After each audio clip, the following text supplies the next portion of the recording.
अस्सलाम वालेकुम व्यूवर्स, मैं हूं आपका टीचर हबीबुल्लाह खान एंड आज की इस वीडियो में हम सेंटेंस के बारे में सीखेंगे। सेंटेंस क्या होता है उसे अच्छे से डिफाइन करना है हमने और with the help of examples हम उसको अच्छे से समझने की कोशिश करेंगे। वीडियो शुरू करने से पहले अगर आपने मेरे चैनल को सब्सक्राइब नहीं किया तो सब्सक्राइब करें मेरे चैनल को और बेल के आइकन को प्रेस करना ना भूलिए ताकि आपको आने वाली हर न्यू वीडियो की नोटिफिकेशन मिलती रहे। अच्छा, अब सेंटेंस को समझना क्यों ज़रूरी है?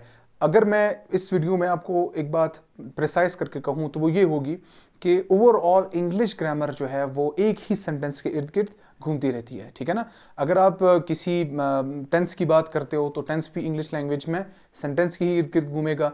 अगर आप एक्टिव पैसिव की बात करते हैं, एक्टिव पैसिव वॉइस भी एक ही सेंटेंस के इर्द गिर्द घूमेगा, ठीक है। और अगर आप बात करते हैं नरेशंस की तो नरेशंस में भी बेसिकली आप किसी सेंटेंस का नरेशन चेंज करते हैं, या डायरेक्ट नरेशन करते हैं या इनडायरेक्ट नरेशन में उसे आप लिखेंगे। तो इसी तरह से आप फ्रेजेस की बात करें, क्लॉजेस की बात करें, ये कंपोनेंट्स हैं, these are the components of a sentence, ठीक है। ये सेंटेंस में ही काउंट होती हैं और डेफिनेटली अगर आप सेंटेंस को सही से समझ पाए इट मीन्स आप ओवरऑल इंग्लिश ग्रामर को अच्छे से समझ पा सकेंगे with the passage of time as you move on, ठीक है। तो चलिए स्टार्ट करते हैं सेंटेंस को और उसको डिफाइन करके उसकी एग्जांपल्स के साथ हम उसे समझने की अच्छे से कोशिश करेंगे।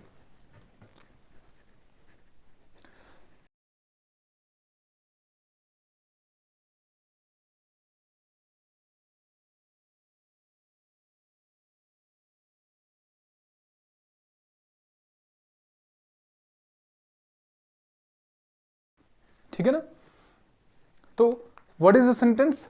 Sentence is basically a group of words that has subject, the very first thing subject, the second thing verb and the third thing object or complement। ये तीन वो components of a sentence है जिनसे एक sentence को complete किया जाता है, उसके structure को complete किया जाता है। But again, इन चीजों से ही सिर्फ sentence complete नहीं होता। अब आगे मैंने क्या लिखा है? And gives complete sense। जो group of words है वो क्या करे? कंप्लीट सेंस दे या मीनिंग दे, ये दोनों एक ही बात है, ठीक है। अगर ऐसा है किसी सेंटेंस में then that is called a sentence, ठीक है ना। फिर उसे हम क्या कहेंगे? एक सेंटेंस कहेंगे। अब फॉर एग्जांपल मैं आपको यहां पर एक सेंटेंस लिखकर बताता हूं, ठीक है। अगर आप कहते हैं कि ही प्लेस चेस, लेट्स से, ठीक है, वो शतरंज खेलता है। अब इस सेंटेंस में अगर आप फोकस करें ही प्लेस चेस, इसके कंपोनेंट्स को अगर हम देखें तो सब्जेक्ट भी आपको नजर आ रहा होगा, इसी की कंपोनेंट्स में आपको वर्ब भी नजर आ रहा होगा और इसी की ही कंपोनेंट्स में आपको ऑब्जेक्ट भी नजर आ रहा होगा।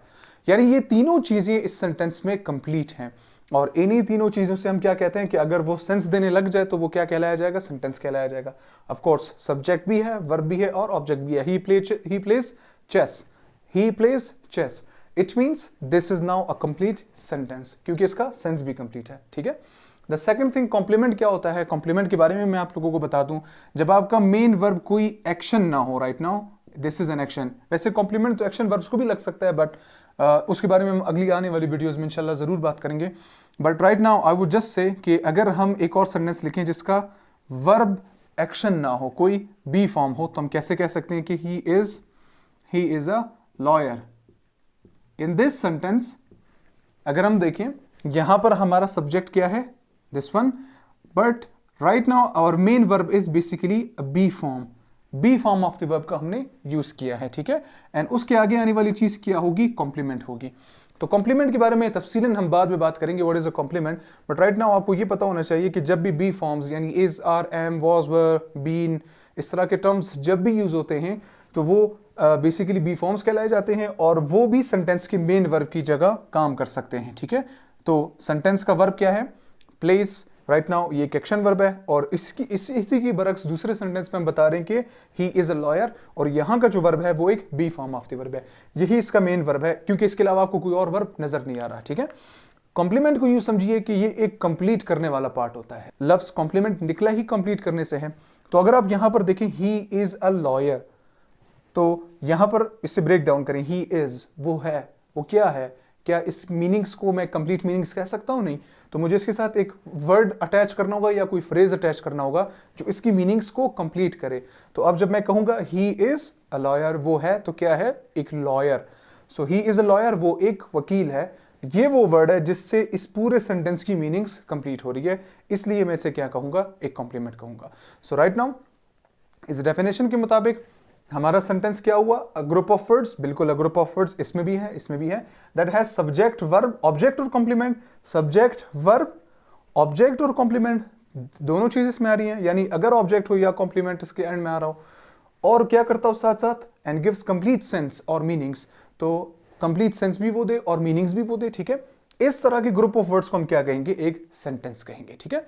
आने वाली वीडियोस में इंशाल्लाह मैं आपको बताऊंगा कि सब्जेक्ट क्या होता है डिटेल में, और फिर इसी तरह एक वीडियो होगी वर्ब पर, एक वीडियो होगी ऑब्जेक्ट पर, ठीक है।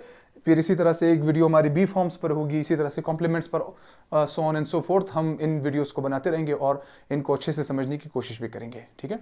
इस वीडियो के लिए इतना ही। अगर आपको ये वीडियो पसंद आई तो सब्सक्राइब करें मेरे चैनल को एंड बेल के आइकन को प्रेस करना ना भूलें, ताकि आपको आने वाली हर न्यू वीडियो की नोटिफिकेशन मिलती रहे। Thank you.